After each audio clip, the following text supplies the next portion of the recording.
if you guys all, did most of you guys drive in? All of you took your cars in, right? Yeah. So the road that you guys drove in on, you'll find the foundation of the hospital. You found the foundation of the convent as well. Now the hospital was not somewhere you went to survive, you went to die. So out on Rochefort Point, so way out on the coast where you guys were driving in, where all the waves were, right where you guys were driving where you guys were driving in today, there are huge burial grounds out there, and where I mentioned those 30 bodies they found an unmarked grave in the early 2000s of those 30 bodies. It was way out on the point. So there was a lot of graveyards out there. There also was, of course, our gallows out there, the executioner, which we'll learn a little bit about later. But the house I want to mention, of course, is the one in the corner. So this house over here, it's not open today. So you see that big house over there in the dark fog with the shadow? That house right there belonged to the surgeon, our doctor here. Now, if you guys know anything about 18th century surgeons, they're not exactly Dr. Phil. In the 18th century, the surgeon was basically a step above a butcher.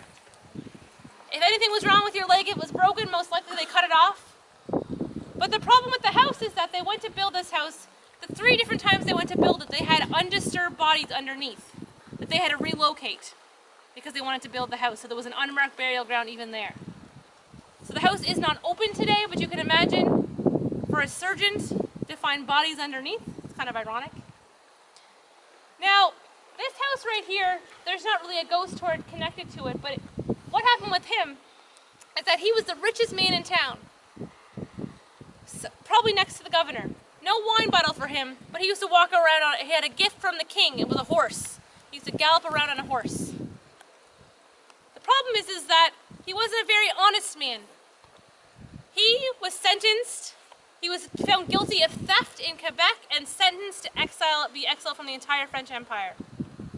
Only difference for him was that, of course, he was a rich man and had a nice little chateau in Paris, in Switzerland. So he spent his life there. Now we're going to talk about a few other people that were banished and they didn't spend their life in Switzerland. They were sold into the yonder abyss of dark Louisbourg, but there was nowhere to go, I guess, besides underneath. The other thing too is you can imagine in the 18th century, because our harbor is very deep in the middle, but it gets very shallow as you go in, people overestimate how shallow it gets. Because of that, we had lots of shipwrecks here. I believe it was 10 documented ones, and there probably were some more undocumented. There was one called the Chameau. You can't really see the lighthouse, but there is a lighthouse way over there as well. Some of you may have done the hike before if you're locals.